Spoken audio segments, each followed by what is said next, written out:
بسم اللہ الرحمن الرحیم۔ السلام علیکم ورحمۃ اللہ۔ میرے عزیز دوستوں،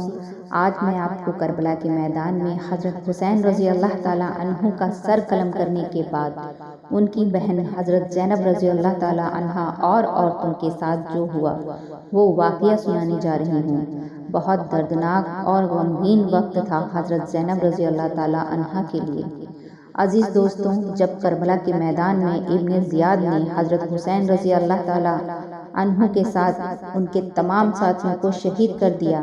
تو اپنی فوج کو حکم دیا کہ جاؤ اب عورتوں کے خیموں پر حملہ بولو۔ ابن زیاد کے حکم پر ایک بڑا لشکر اپنے گھوڑے دوڑاتے ہوئے عورتوں کے خیموں کی طرف آئے اور خیموں کو آگ لگانا شروع کر دیا۔ اندر بیٹھی عورتوں کو بے پردہ کر کے خیموں کے باہر دھکا دے دیا۔ فوج آگے بڑھتی جا رہی تھی اور ایک ایک کر کے خیموں کو آگ لگا کر اہل بیت کی عورتوں کو رسوا کر رہی تھی کہ اسی وقت اچانک ایک آواز گونجی، اے ظالموں، اپنی جگہ رک جاؤ، خبردار جو تم ایک قدم بھی آگے بڑھے۔ یہ آواز کسی اور کی نہیں بلکہ حضور پاک رسول اللہ صلی اللہ تعالیٰ علیہ وسلم کی سب سے پیاری نواسی اور حضرت فاطمہ رضی اللہ تعالیٰ عنہا کی بیٹی حضرت زینب رضی اللہ تعالیٰ عنہا کی تھی۔ عزیز دوستوں، حضرت زینب رضی اللہ تعالیٰ عنہا وہ ہستی ہیں کہ جنہوں نے کربلا کی تاریخ میں جان ڈال دی اور ان کے دلوں کو چیر دینے والے خطبوں نے دشمنوں کو بھی رونے پر مجبور کر دیا۔ کربلا کی اس بہادر شیرنی نے اپنی آنکھوں کے سامنے اپنے بچوں کو قتل ہوتے دیکھا، اپنے بھائی حسین کو دشمنوں کے سامنے بے بس ہو کر خون میں تڑپتا دیکھا اور اپنے چاچاؤں کی گردنیں کٹتی دیکھی، لیکن پھر بھی اپنے نانا حضور صلی اللہ تعالیٰ علیہ وسلم کے دین کی کشتی کو ان ظالموں کے آگے ڈوبنے نہ دیا۔ عزیز دوستوں، حضرت زینب رضی اللہ تعالیٰ عنہا کی پیدائش 5 ہجری میں ہوئی اور خود نبی پاک رسول اللہ صلی اللہ تعالیٰ علیہ وسلم نے اپنی پیاری نواسی کا نام زینب رکھا کہ جس کا مطلب ہوتا ہے ایک باپ کا سب سے قیمتی تحفہ۔ حضرت زینب رضی اللہ تعالیٰ عنہا حقیقت میں اپنے والد حضرت علی رضی اللہ تعالیٰ عنہ کا ایک قیمتی تحفہ تھی اور ہم سبھی تک دین پہنچانے میں انہوں نے جو رول ادا کیا ہے اسے تاریخ کبھی نہیں بھول سکتی۔ حضرت حسن حسین حضرت زینب نبی پاک کی سب سے چہیتی نواسیوں میں سے ایک تھی کہ جنہیں خود آپ صلی اللہ تعالیٰ علیہ وسلم نے اپنے کندھوں پر بیٹھا کر بازاروں میں گھمایا ہے، ان کے لاڈ اور نخرے اٹھائے ہیں اور بچپن کے 5 سال حضرت زینب رضی اللہ تعالیٰ عنہا نے اپنے نانا حضور صلی اللہ تعالیٰ علیہ وسلم کی چھاؤں تلے گزارے ہیں۔ حسن اور حسین کی طرح حضرت زینب بھی صحابیہ ہیں اور ان سے بہت سی حدیث مروی ہیں۔ حضرت زینب نے ساری زندگی صرف غم اور پریشانی ہی دیکھی۔ ان کی زندگی میں اتنی زیادہ تکلیفیں آئی ہیں کہ ان کا نام ہی ام المصائب رکھ دیا گیا۔ عربی میں اس کا مطلب ہوتا ہے پریشانیوں کی ماں۔ سب سے پہلے حضرت زینب نے اپنے نانا حضور صلی اللہ تعالیٰ علیہ وسلم کی وفات کا ایسا غم جسے بڑے سے بڑے صحابہ بھی برداشت نہ کر سکے۔ جب حضرت زینب رضی اللہ تعالیٰ عنہا کو اپنے نانا کی وفات کی خبر ملی تو دل پر ایسی چوٹ لگی کہ اس کے بعد وہ اکثر خاموش ہی رہنے لگی۔ ابھی اس واقعے کو 6 مہینے نہیں گزرے تھے کہ آپ کی امی حضور حضرت فاطمہ رضی اللہ تعالیٰ عنہا بھی اس دنیا کو چھوڑ کر چلی گئیں۔ امی کی وفات کے بعد گھر کی ساری ذمہ داری حضرت زینب پر آئی، کھانا بنانا، کپڑے دھونا، گھر کی صفائی کرنا، بھائی یا والد کے بیمار ہونے پر ساری رات جاگ کر ان کی خدمت کرنا۔ حضرت زینب بڑی خوبی اور سمجھداری سے ان کاموں کو انجام دیا کرتی تھی۔ ابھی امی کی وفات کا غم ابھی ٹھنڈا نہیں ہوا تھا کہ اچانک ایک اور مصیبت حضرت زینب پر آ پڑی۔ ایک دن حضرت زینب کے والد حضرت علی رضی اللہ تعالیٰ عنہ مسجد میں نماز پڑھانے گئے۔ تھوڑی دیر کے بعد اچانک کچھ شور ہونے لگا۔ حضرت زینب پہلے تو سمجھ نہ پائیں آخر یہ کیا ہو رہا ہے، لیکن کچھ دیر بعد جب لوگوں نے آ کر حضرت زینب کے گھر کا دروازہ کھٹکھٹایا تو حضرت زینب گھبرا کر دروازے کے پاس گئی اور جب دروازہ کھولا تو ہوش ہی اڑ گئے۔ ان کے سامنے حضرت علی رضی اللہ تعالیٰ عنہ ابھی جو تھوڑی دیر پہلے فجر کی نماز پڑھانے مسجد گئے تھے، ان کا زخمی جسم کچھ لوگ اپنے کندھوں کے سہارے ان کے دروازے پر لیے کھڑے تھے۔ ابن ملزم نے ایک تلوار پر زہر لگا کر نماز کے دوران حضرت علی پر اتنے وار کیے تھے کہ انہیں شمار کرنا بھی مشکل تھا۔ والد کی ایسی حالت دیکھ حضرت زینب کا دل تڑپ اٹھا۔ امی کی وفات کا غم ابھی ٹھنڈا نہیں ہوا تھا اور اب والد بھی اس معصوم لڑکی کو چھوڑ کر جا رہے تھے۔ حضرت علی اپنے اوپر ہونے والے حملے کے بعد صرف 2 دنوں تک زندہ رہے۔ ان 2 دنوں میں حضرت زینب کبھی تو مصلی پر بیٹھ کر اللہ سے فریاد کرتی اور اپنے والد حضرت علی کی شفا کے لیے اللہ کی بارگاہ میں جھولی پھیلا کر دعائیں مانگتی، اور کبھی جلدی سے دوڑ کر اپنے والد کے پاس آتی اور انہیں اپنے ہاتھوں سے روٹی اور کھانا کھلانے کی کوشش کرتی۔ باپ کے درد کو ایک لڑکی ہی محسوس کر سکتی ہے۔ میرے عزیز دوستوں، وہ کیا منظر ہوتا ہوگا کہ جب حضرت علی زخموں سے چور ہو کر بستر پر تڑپتے ہوں گے اور گھر میں موجود ان کی یہ پیاری سی بچی حضرت زینب دوڑ دوڑ کر اپنے والد کی خدمت کرتی اور دل ہی دل اللہ سے فریاد کرتی کہ اے اللہ، میرے بابا حضور کو صحیح کر دے، میرا ایک ہی تو سہارا ہے، کیا وہ بھی آپ مجھ سے چھین لو گے؟ لیکن قدرت کو تو کچھ اور ہی منظور تھا اور دنیا کو دکھانا تھا کہ اے لوگوں، یہ اہل بیت ہے، میں جسے سب سے زیادہ محبت کرتا ہوں اسے دنیا میں سب سے زیادہ تکلیفیں دیتا ہوں۔ اس لیے ابھی 2 دن بھی نہیں گزرے کہ والد حضرت علی نے بھی بیٹی زینب کے سامنے دم توڑ دیا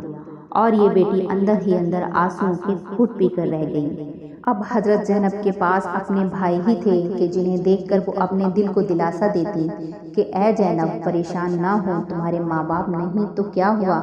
اللہ نے تمہیں سچی محبت کرنے والے بھائی دیے ہیں، وہی تمہارے لیے کافی ہیں۔ لیکن شاید اس معصوم بہن کو نہیں پتا تھا کہ ابھی زمانہ ایک اور کروٹ بدلے گا اور یہ ظالم دنیا اس بہن سے اس کے پیارے بھائیوں کو بھی چھین لے گی۔ وقت گزرتا گیا، آخر ایک وہ دن بھی آ گیا جس رات حضرت حسن رضی اللہ تعالیٰ عنہ کو زہر دیا گیا۔ اس رات حضرت زینب مصلی پر بیٹھی عبادت کر رہی تھیں اور ان کے بھائی حضرت حسن دن بھر کے تھکے آرام فرما رہے تھے کہ تبھی اچانک رات میں حسن رضی اللہ تعالیٰ عنہ کی آنکھ کھلی تو بہن زینب کو آواز دے کر بلایا۔ بھائی کی آواز سن کر بہن زینب نے جلدی سے نماز کا سلام پھیرا اور دوڑتی ہوئی اپنے بھائی حضرت حسن رضی اللہ تعالیٰ عنہ کے پاس آئیں تو حضرت حسن نے بہن زینب کو اپنے پاس بٹھاتے ہوئے کہا کہ اے میری پیاری بہن، آج میں تمہیں کچھ بتانا چاہتا ہوں، بہت غور سے سننا۔ اے زینب، ابھی میں نے ایک خواب دیکھا، مجھے میرے نانا جی نظر آئے تھے، وہ مجھ سے کہہ رہے تھے کہ اے حسن، میں تجھے لینے آ گیا ہوں۔ یہ سن کر حضرت زینب بے اختیار رونے لگی، لیکن حضرت حسن نے کہا کہ اے میری پیاری بہن، اللہ پر بھروسہ رکھو، اگر مجھے کچھ ہو گیا تو تم ہی میرے بچوں کا خیال رکھنا۔ پھر حضرت حسن نے فرمایا کہ اے زینب، مجھے پیاس لگ رہی ہے، اس لیے جاؤ اور میرے لیے گھڑے سے پانی لے آؤ۔ حضرت زینب اٹھ کر گھر کے کونے میں رکھے گھڑے کے پاس گئیں، آنکھوں میں آنسو بھرے تھے، پاس پہنچ کر دوپٹے سے اپنے آنسو پوچھے اور پھر ایک پیالے میں پانی نکالنے لگی، لیکن دل پر بھائی کی بات کا غم ایسا تھا کہ خود کو سنبھال نہ سکی اور اسی جگہ پر بیٹھ کر بہت دیر تک زارو قطار روتی رہی۔ پھر پیالے میں پانی بھرا اور بھائی حسن کے سامنے لا کر رکھ دیا۔ عزیز دوستوں، یہ وہی گھڑا تھا کہ جس میں دشمنوں نے حضرت حسن کو شہید کرنے کے لیے زہر ملایا تھا، اور وہ زہر اتنا تیز تھا کہ حضرت حسن نے جیسے ہی اس پیالے کا پانی پیا تو پہلے تو کچھ بھی محسوس نہ ہوا، لیکن تھوڑی دیر بعد اچانک خون کی الٹیاں ہونے لگیں اور پھر دیکھتے ہی دیکھتے حضرت حسن کی طبیعت ایسی خراب ہوئی کہ ان کا چہرہ زہر کے اثر سے ہرا پڑ گیا۔ بیچاری زینب بھائی کی ایسی حالت دیکھ کر برابر روتی جا رہی تھی اور سمجھ چکی تھی کہ میرے بھائی نے جو کہا تھا کہ مجھے میرے نانا لینے آ چکے ہیں وہ بات سچ ہونے کے قریب ہے۔ پھر حضرت حسن کی وفات کے بعد حضرت زینب نے وہ منظر بھی دیکھا کہ کیسے بنو امیہ والے تلوار لے کر نکل آئے تھے اور حسن کو ان کے نانا کے بغل میں دفن ہونے سے روک رہے تھے۔ بنو امیہ والوں نے کہہ دیا تھا کہ اگر حسن کی قبر حضور پاک رسول اللہ صلی اللہ تعالیٰ علیہ وسلم کے پاس بنائی گئی تو ہم اپنی تلواروں سے خون کی ندیاں بہا دیں گے، کیونکہ جب ہمارے خاندان کے ایک فرد حضرت عثمان رضی اللہ تعالیٰ عنہ کو اس جگہ دفن نہیں ہونے دیا گیا تو ہم حضرت حسن کو بھی یہاں دفن ہونے نہیں دیں گے۔ لیکن اسی وقت حضرت ابو ہریرہ رضی اللہ تعالیٰ عنہ نے حضرت حسین کو سمجھایا اور کہا کہ اے حسین، کیا تمہیں اپنے بڑے بھائی حسن کی وہ وصیت یاد نہیں جو انہوں نے وفات کے وقت کہی تھی کہ اگر نانا کے بغل میں میری قبر بنانے میں کچھ لوگ مخالفت کریں تو لڑائی جھگڑا مت کرنا، بلکہ مجھے میری امی حضرت فاطمہ رضی اللہ تعالیٰ عنہ کی قبر کے بغل میں مجھے دفن کر دینا۔ یہ سن کر حضرت رضی اللہ تعالیٰ عنہ کا غصہ ٹھنڈا پڑ گیا اور کہنے لگے، چلو میرے بھائی حسن کی قبر اب میری امی کی قبر کے بغل میں بناؤ۔ اور شام ہوتے ہوتے حضرت حسن کو جنت البقیع میں ان کی امی حضرت فاطمہ کے بغل میں دفن کر دیا گیا۔ بڑے بھائی حضرت حسن کی وفات کو ابھی زیادہ دن نہیں گزرے تھے کہ ظالم یزید نے چھوٹے بھائی حضرت حسین رضی اللہ تعالیٰ عنہ کو اپنا نشانہ بنا لیا اور پھر کربلا کے میدان میں حضرت حسین رضی اللہ تعالیٰ عنہ کو بہت ہی بے دردی کے ساتھ شہید کیا کہ پوری اسلامی تاریخ میں ایسی شہادت کبھی نہیں ہوئی تھی کہ رسول کے اس پیارے نواسے کو پہلے تو کئی دنوں تک پیاسا رکھا گیا، ان کی آنکھوں کے سامنے ہی ان کے سارے بھائیوں اور لڑکوں کو شہید کر دیا گیا، پھر آخر میں حضرت حسین پر بھی ظالم ابن زیاد نے تلوار اٹھائی۔ سارا لشکر ایک طرف تھا اور حسین اکیلے دوسری طرف تلوار لیے کھڑے تھے۔ حضرت زینب کربلا کے میدان میں سجدے میں تھی اور اللہ سے رو رو کر دعائیں کر رہی تھی کہ یا اللہ میرے بھائی حسین کی مدد فرمانا، لیکن شاید قدرت کو کچھ اور ہی منظور تھا، اس لیے لڑتے لڑتے ظالم فوج نے حضرت حسین کو بھی شہید کر دیا اور ان کا سر کاٹ کر نیزے پر لٹکا دیا۔ حضرت حسین رضی اللہ تعالیٰ عنہ جس وقت کربلا کے میدان میں دشمنوں سے لڑنے جا رہے تھے تو اپنی تلوار کو ایک پتھر پر تیز کرتے ہوئے بہن زینب کو اپنے پاس بلایا اور کہا کہ اے میری بہن، اگر آج لڑتے لڑتے میں شہید ہو جاؤں تو میرے بچوں کا خیال رکھنا، اور ہو سکے تو ان دشمنوں سے میرے پیاسے بچوں کے لیے پانی مانگ لینا، شاید انہیں میرے بچوں پر ترس آ جائے اور وہ بچوں کو 2 گھٹ پانی پلا دیں۔ حضرت زینب نے جب یہ سنا تو رونے لگی، رو رو کر ان کا برا حال ہو گیا، لیکن اس وقت حسین رضی اللہ تعالیٰ عنہ کربلا کے میدان میں جا چکے تھے۔ اچانک حضرت حسین کا گھوڑا ذوالجناح دوڑتا ہوا بہن زینب کے پاس آیا۔ وہ گھوڑا خون میں لت پت تھا، اس کے جسم پر تیر لگے ہوئے تھے، آنکھوں سے آنسو جاری تھے اور وہ ایک خاموش زبان میں بہن زینب سے کچھ کہہ رہا تھا۔ شاید وہ گھوڑا بہن زینب سے کہہ رہا ہوگا کہ رسول کی نواسی، کاش کہ آپ کربلا کے میدان کا وہ منظر دیکھ لیتی کہ کیسے حسین کو تڑپا تڑپا کر مارا ہے، ان کے ہاتھ پیر کاٹ دیے، ان کا سر دھڑ سے جدا کر دیا اور ان کے پاکیزہ جسم پر گھوڑے دوڑا دیے۔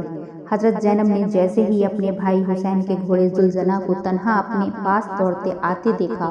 اور اس کے جسم پر لگے تیر اور تلواروں کے نشان دیکھے تو وہ سمجھ گئیں کہ کربلا کے میدان میں ان ظالموں نے میرے بھائی حسین کے ساتھ کیا قہر ڈھایا ہے۔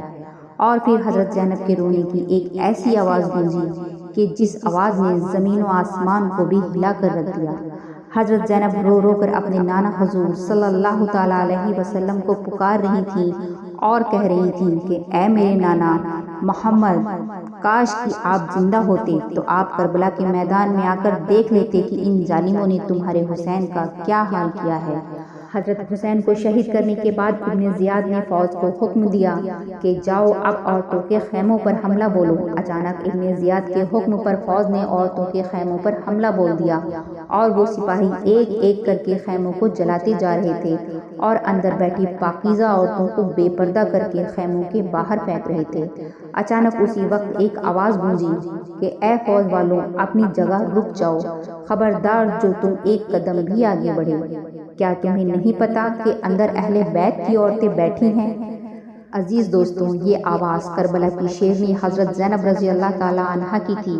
لیکن اس ظالم فوج نے نبی کی نواسی کا بھی احترام نہیں کیا اور اندر گھستے چلے گئے۔ حضرت زینب نبی کی وہ نواسی تھیں کہ جن کی آواز تک کسی غیر محرم نے نہ سنی تھی، لیکن آج کربلا کے میدان میں یزید کی اس ظالم فوج نے نبی کی اس نواسی کو بھی بے پردہ کر کے مردوں کے سامنے لا کھڑا کیا۔ حضرت زینب جب خیمے کے باہر نکلیں اور ہر طرف اپنے گھر والوں کی لاشیں ہی لاشیں دیکھی اور اپنے بھائی حسین کا کٹا سر ابن زیاد کی تلوار میں لٹکا دیکھا تو بے ہوش ہو کر گر پڑی، اور جب ہوش آیا تو ایسے الفاظ میں مرثیہ پڑھا کہ جسے سن کر دشمن بھی رونے لگے۔ حضرت زینب نے روتے ہوئے کربلا کے میدان میں کہا، اے میرے نانا محمد صلی اللہ تعالیٰ علیہ وسلم، آ جاؤ، آج کربلا کے میدان میں آ کر دیکھو کہ ان لوگوں نے آپ کے بچے حسین کا سر کاٹ کر کیسے نیزے پر لٹکا دیا ہے،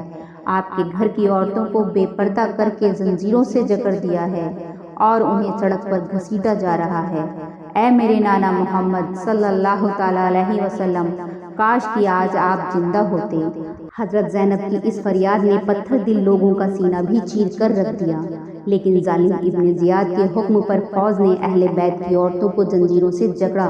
اور پھر انہیں پیدل ہی گھسیٹتے ہوئے کوفہ شہر تک لے گئے۔ عزیز دوستوں، کوفہ شہر کربلا کے میدان سے کوئی آس پاس نہیں تھا بلکہ سینکڑوں کلومیٹر دور تھا۔ یہ ظالم فوج اہل بیت کی عورتوں کو زنجیریں پہنا کر پیدل ہی کوفہ شہر لے گئے۔ ابن زیاد کی نظر جیسے ہی حضرت حسین کے لڑکے حضرت زین العابدین پر پڑی تو حکم دیا کہ اس لڑکے کی بھی گردن کاٹ کر نیزے پر لٹکا دو۔ ابن زیاد کے حکم پر شمر آگے بڑھا اور اپنی تلوار نکال کر حضرت زین العابدین کو شہید کرنا چاہا، تو جیسے ہی حضرت زینب نے شمر کو تلوار نکالتے دیکھا، دوڑ کر اپنے بھتیجے حضرت زین العابدین کے اوپر لیٹ گئی اور کہنے لگی، اے ظالموں، کیا ابھی تک تمہاری پیاس نہیں بجھی ہے؟ تم رسول کے گھر والوں کا کتنا خون بہاؤ گے؟ شمر نے بہت کوشش کی لیکن حضرت زینب نے اپنے بھتیجے حضرت زین العابدین کو قتل نہ ہونے دیا اور کہہ دیا کہ اے ظالموں، اگر تم میرے بھتیجے کو قتل کرنا چاہتے ہو تو پہلے میری گردن کاٹو۔ آخر مجبور ہو کر ابن زیاد نے شمر کو روک دیا اور کہا کہ ان سبھی کو کوفہ لے کر جاؤ۔ تمام اہل بیت کو پیدل ہی بیڑیوں میں جکڑ کر کوفہ لے جایا گیا اور پھر وہاں سے پیدل یزید کے محل دمشق لے جا کر انہیں ظالم یزید کے سامنے پیش کیا۔ یزید نے جب حضرت حسین کے کٹے سر کے ساتھ بے حرمتی کرتے ہوئے اپنی چھڑی سے ان کے ہونٹوں پر مارا تو یہ منظر دیکھ کر بہت بوڑھے صحابی تڑپ اٹھے اور کھڑے ہو کر کہنے لگے کہ اے یزید، حسین کے ہونٹوں سے اپنی چھڑی ہٹا لو، میں نے ان ہونٹوں پر پیارے نبی صلی اللہ تعالیٰ علیہ وسلم کے ہونٹوں کو لگتے دیکھا ہے۔ ان صحابی کی بات سن کر یزید اتنے غصے میں آ گیا کہ کہنے لگا کہ اے بوڑھے دادا، شکر مناؤ کہ تم بوڑھے ہو گئے ہو، ورنہ ابھی اپنی تلوار سے تمہاری گردن اڑا دیتا۔ دمشق پہنچنے کے بعد یزید بھی اہل بیت کے ساتھ کچھ برا سلوک کرنا چاہتا تھا، لیکن حضرت زینب کے دل چیر دینے والے خطبوں نے پورے دمشق کو ہلا کر رکھ دیا اور قریب تھا کہ حضرت زینب کے خطبوں کی وجہ سے ظالم یزید کے اپنے لوگ ہی اس ظالم یزید کی حکومت کا تختہ پلٹ کر دیتے۔ اس لیے یزید نے ان نازک حالات کو دیکھتے ہوئے تمام اہل بیت کو جلد سے جلد دمشق سے مدینہ روانہ کر دیا اور اس نے حضرت حسین کا کٹا سر بہن زینب کے ہاتھ میں رکھتے ہوئے کہا، آپ لوگ سلامتی کے ساتھ اپنے شہر مدینہ لوٹ جائیں۔ عزیز دوستوں، ہمارے پیارے نبی صلی اللہ تعالیٰ علیہ وسلم اور ان کے گھر والوں نے اس دین کو بچانے اور پھیلانے میں اپنے اور اپنے بچوں کی بھی شہادت دے دی، اور آج ہم لوگ دین سے کتنے بھٹکے ہوئے ہیں، سب کام بے دینی کے کرتے ہیں۔ آج ہندوستان میں جو حالات ہیں مسلمانوں کے، وہ ہمارے گناہوں کی سزا ہے۔ اے میرے عزیز دوستوں، اپنے پیارے نبی صلی اللہ تعالیٰ علیہ وسلم کے دین پر چلو، ان کی سنتوں کو اختیار کرو، اپنے لیے، اپنے دین کے لیے اور اپنے وطن کے لیے، اپنے مسلمان بھائیوں کے لیے ایک ہو جاؤ، سب سے اچھا ویوہار رکھو، چاہے وہ مسلم ہو یا غیر مسلم۔ میرے عزیز دوستوں، امید ہے آپ کو یہ ویڈیو پسند آیا ہوگا۔ آپ لوگ سے گزارش ہے ایک لائک ضرور کریں۔ اللہ ہمیں کہنے سننے سے زیادہ عمل کرنے کی توفیق عطا کرے، آمین ثم آمین۔ السلام علیکم ورحمۃ اللہ۔ اللہ حافظ۔